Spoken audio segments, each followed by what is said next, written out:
نعرہ تکبیر اللہ اکبر، نعرہ رسالت یا رسول اللہ، نعرہ حیدری، آواز بلند صلوات۔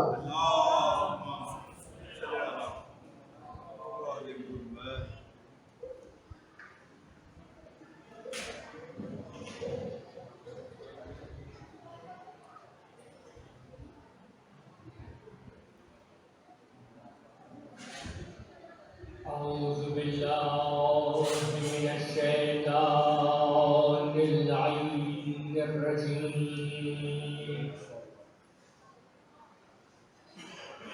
بسم الله الرحمن الرحيم.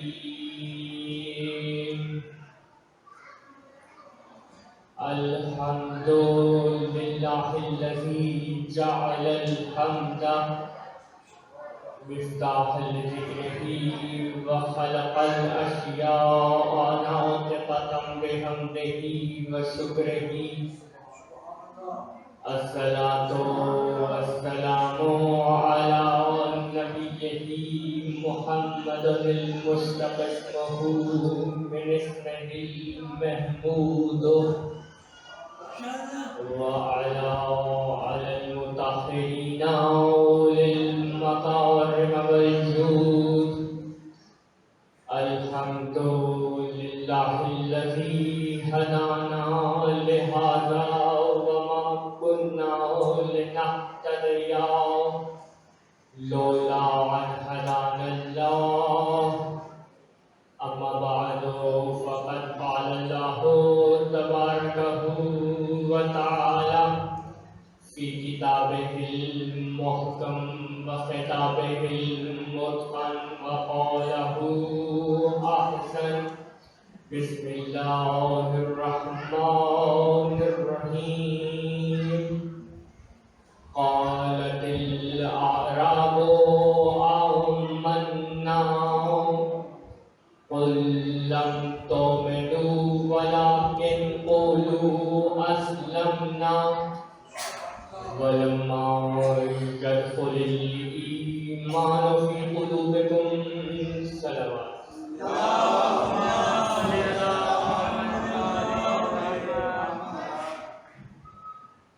موالیان حیدر کرار، سوگواران مظلوم کربلا، بتائید چہارگاہ معصومین، بالخصوص سلطان کائنات ولی العصر امام زمانہ عجل اللہ. اللہم صلی علی محمد وآل محمد. عشرہ محرم کی چوتھی مجلس سے خطاب کرنے کا موقع مل رہا ہے. دعا ہے کہ پروردگار آپ سب کی توفیقات میں اضافہ فرمائے. جو افراد بستر علالت پر ہیں انہیں شفا یاب شام و سحر نصیب فرمائے. جو افراد برسر روزگار ہیں ان کی رزق اور روزی میں وسعت عطا فرمائے. جو افراد بے روزگار ہیں انہیں باعزت روزگار عطا فرمائے. سلطان کائنات ولی عصر کے ظہور میں تعجیل فرمائے. بلند آواز سے صلوات پڑھنے کی تمام دعائیں مستجاب ہو جائیں.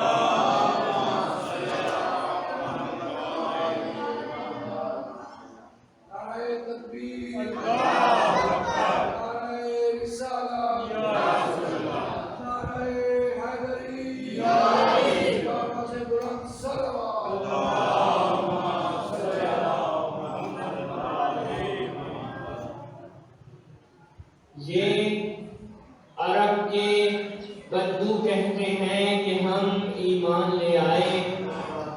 ان سے کہیے کہ تم ایمان نہیں لائے بلکہ یہ کہو کہ ہم اسلام لائے ہیں. ایمان تو تمہارے دلوں میں ابھی داخل ہی نہیں ہوا.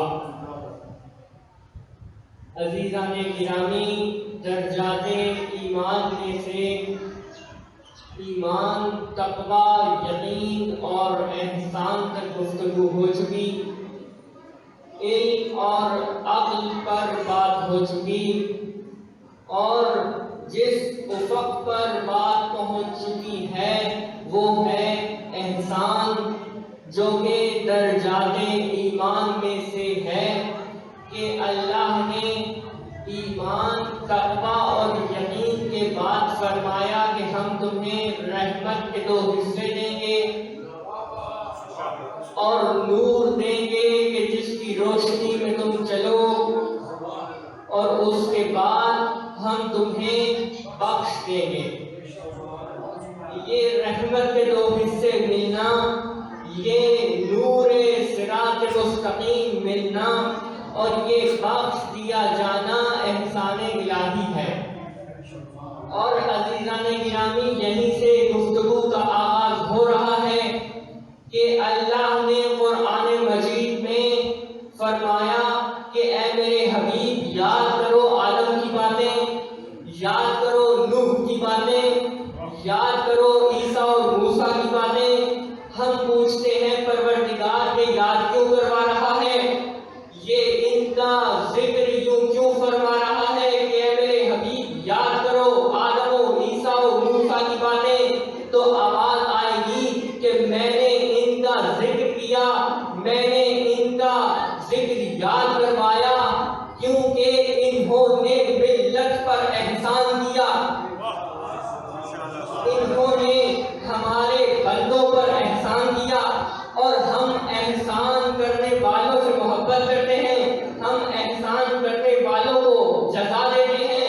اور اسی طرح قرآن مجید میں حقوق بیان ہوئے، اور حقوق بیان ہونا اور حقوق کا ڈیفائن ہونا اور حقوق کی بنیاد طے ہونا احسان ہوتا ہے۔ یعنی حقوق جس بنیاد پر رکھے جاتے ہیں، حقوق جس بنیاد پر طے کیے جاتے ہیں، اسے احسان کہتے ہیں۔ یعنی جس کا جتنا زیادہ احسان ہوگا، جس نے جتنا زیادہ احسان کیا ہوگا، اس کے اتنے زیادہ حقوق ہوں گے۔ اور اسی لیے اللہ نے ماں باپ کے حقوق بیان کیے قرآن مجید میں، اپنی توحید کے تذکرے کے بعد، اپنی عبادت کے تذکرے کے بعد ماں باپ کے حق کو بیان کیا، ماں باپ کے حقوق کو بیان کیا۔ اور جب ماں باپ کے حقوق کو سمجھ جاؤ تو پھر آل محمد تک چلے آنا۔ جب ماں باپ کے حقوق سمجھ میں آ جائیں، عزیزان گرامی، حقوق کی بنیاد ہوتی ہے احسان۔ اور ماں باپ کے حقوق بیان کیے گئے تو دیکھیے، باپ کے حقوق ماں کے حقوق کے مقابلے میں کم رکھے، ماں کے حقوق باپ کے مقابلے میں زیادہ رکھے۔ باپ نے تعلیم دے کے احسان کیا ولادت کے بعد، باپ نے جائیداد دے کے احسان کیا ولادت کے بعد، باپ نے چلنا سکھایا تو ولادت کے بعد، آغوش پدر کا جھولا ولادت کے بعد ملا ہے، شکم مادر کا گہوارہ ولادت سے پہلے ملا ہے۔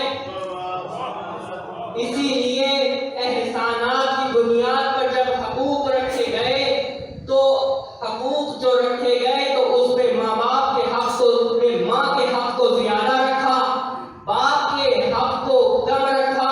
اور جب یہ ماں باپ کے حق سمجھ آ جائیں تو پھر سوچنا، پھر سمجھنا، کیا وہ ترازو بنی ہے جو ابو طالب کے احسانوں کو تولے؟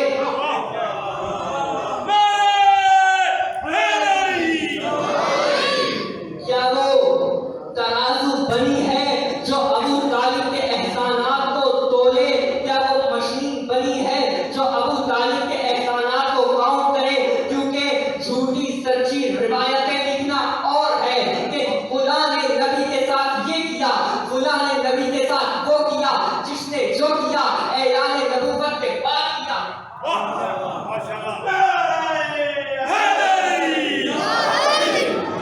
جس نے جو کیا اس نے اعلان نبوت کے بعد کیا۔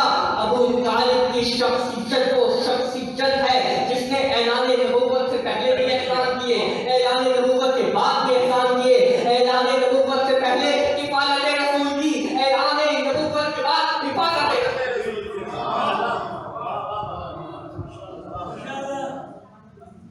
اور انہی احسانات کی بنیاد پر حقوق رکھے گئے۔ اور عزیزان گرامی، یہ خاندان ابو طالب اور یہ شخصیت ابو طالب وہ شخصیت ہے کہ جس نے فقط رسول پر احسان نہیں کیے بلکہ رشتوں پر بھی احسان کیے، بلکہ رشتوں پر بھی احسان کیے۔ ایسا نہیں تھا کہ رشتے ہمیشہ سے قابل محترم تھے، ایسا نہیں تھا کہ رشتے ہمیشہ سے قابل تعظیم تھے، کیونکہ جب سے جہاں سے رشتوں کا قافلہ چلا وہیں سے رشتے بھی بدنام ہوئے۔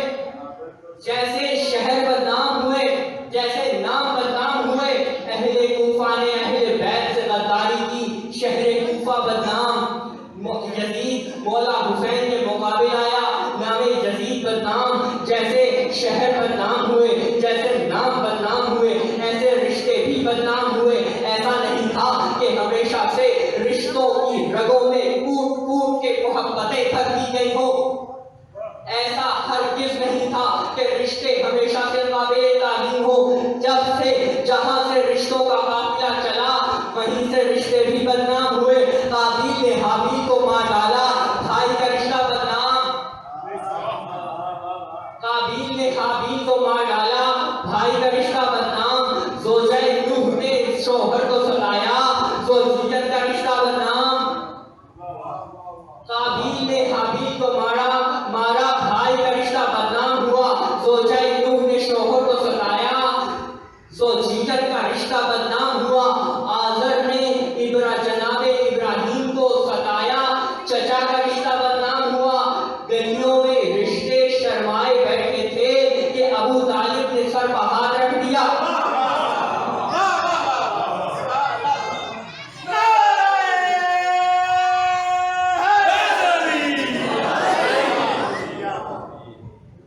اور فرمایا کہ ہم تمہیں بھی عزت دلوائیں گے۔ آزر نے ابراہیم کو ستا کر چچا کے رشتے کو بدنام کرایا، جناب ابو طالب نے اس رشتے کو بلندی پہ پہنچایا۔ اور اسی طرح زوجہ نوح نے شوہر کو ستا کر زوجیت کے رشتے کو، بیوی کے رشتے کو بدنام کرایا، جناب خدیجہ نے اسے تاج عزت پہنایا۔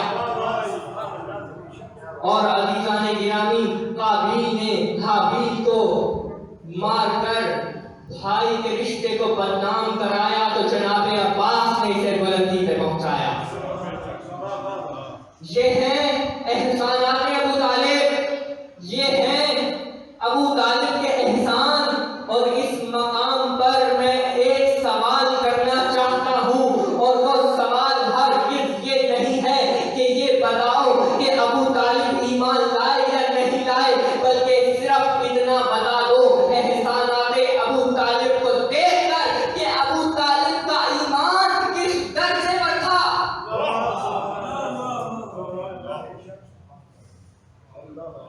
ایمان، تقوی، یقین اور پھر احسان، اور پھر احسانات جناب ابو طالب۔ اور عزیزان گرامی، یہاں پر میں وہ دلیل دوں گا جسے آپ نے قبلہ عالی سے سماعت فرما چکے ہیں کہ جناب ابو طالب بستر پر تھے اور حضور فرما رہے تھے چچا کلمہ پڑھ لیجیے، چچا کلمہ پڑھ لیجیے۔ کان میں فرما رہے تھے میں پوچھتا ہوں کہ بستر کہاں؟ کہنے لگے کمرے میں۔ میں نے کہا کمرہ کہاں؟ کہنے لگے مکان پہ۔ حیرت ہے اس دماغ پر کہ جسے بند کمرے کی جھوٹی خبر یاد اور غدیر کا مولا بھول گئے۔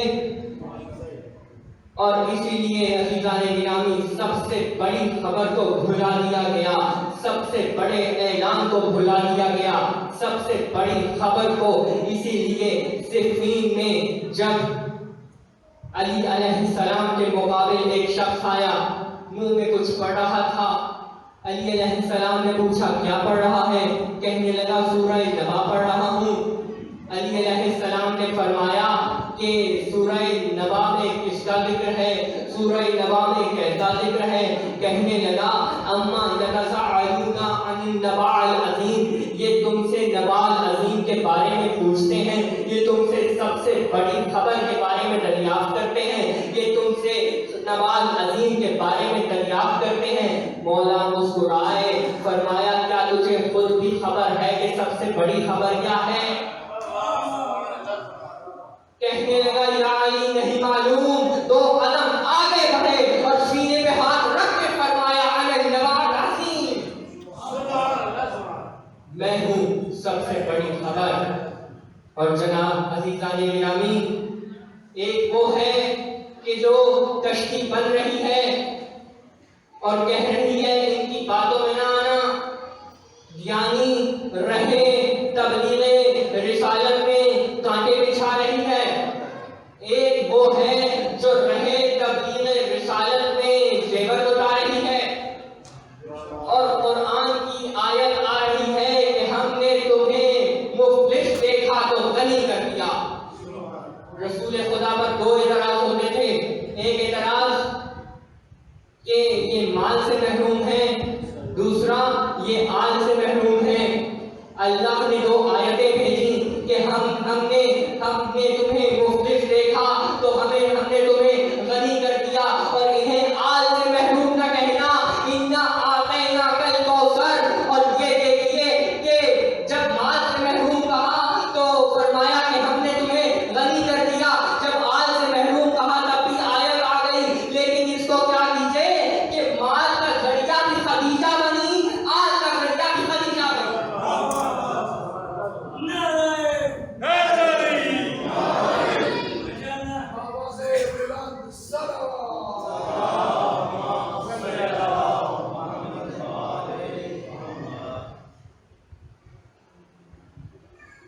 درجات ایمان پر گفتگو ہو رہی ہے، جس میں احسان کے درجے پر بات ہوئی، جس میں احسانات ابو طالب دیکھے گئے. اور عزیزان گرامی، یہ احسانات ابو طالب اور یہ احسانات جناب خدیجہ، اور پھر قرآن مجید میں ارشاد ہو رہا ہے کہ ثم اتقوا اللہ، تقوی اختیار کرو، واحسنوا اور احسان کرو، واللہ یحب المحسنین، اللہ احسان کرنے والوں سے محبت کرتا ہے. ارے جنہیں اللہ کی محبت نصیب آ جائے وہ ہماری محبت کے محتاج ہوں گے. یہ وہ ہستیاں ہیں، یہ وہ خاندان ہیں جنہیں اللہ کی محبت نصیب آ گئی، اور ہم سمجھتے ہیں کہ ہم حرم جاتے ہیں تو صحن حرم آباد ہوتا ہے، ہمارے جانے سے کثیف ہوتا ہے، آباد کرتے ہیں اس کے نوری مخلوق. لیکن ہمیں اس نے بلایا کیونکہ ہمارے جانے میں ہی ہماری نجات مضمر ہے. اسی طرح آل محمد ہماری محبت کے محتاج نہیں، لیکن ہمیں کہا گیا کہ اجر رسالت ادا کرو. ہمیں کہا گیا کہ ہمیں محبت کے اہل بیت کرو، کیونکہ یہی ہماری نجات کا ذریعہ ہے. اور عزیزان گرامی، میں یہ کہنا چاہوں گا کہ اپنی اولاد کو نماز کا پابند بنائیں، اپنی اولاد کو نماز کا پابند بنائیں، کیونکہ یہ نماز ایسے ایسے مقامات پر پڑھی گئی کہ جہاں ظلم و ستم تھا. امام حسین علیہ السلام کے پاس جناب سیدابی آئے اور فرمانے لگے مولا میری خواہش ہے کہ میں بارگاہ الہی میں حاضر ہونے سے پہلے آپ کے پیچھے نماز ادا کروں. امام فرماتے ہیں کہ پروردگار تیرا نام نماز گزاروں میں لکھے، تیرا نام نماز گزاروں میں لکھے. ایسی نماز ادا کی گئی، ایسے سجدے ادا کیے گئے کہ طاقت نہ تھی چلنے پھرنے کی ہاتھ پاؤں میں، گر گر کے سجدے کیے دیگوں کی چھاؤں میں۔ اور عزیزان گرامی، ایسی نماز ادا کی گئی کہ جس کی سپر جناب سعید و زہیر بنے، اور جناب سعید پڑھ پڑھ کے اپنے سینے پر تیر لیتے جاتے تھے، اپنے سینے پر تبر کھاتے جاتے تھے، اور جب آخری وقت آیا ادھر امام حسین کی نماز ختم ہوئی، امام حسین جناب سعید کے پاس آئے، اپنے زانوں پہ سر رکھا اور فرماتے ہیں جناب سعید کہ مولا کیا میں نے وعدہ وفا کر دیا؟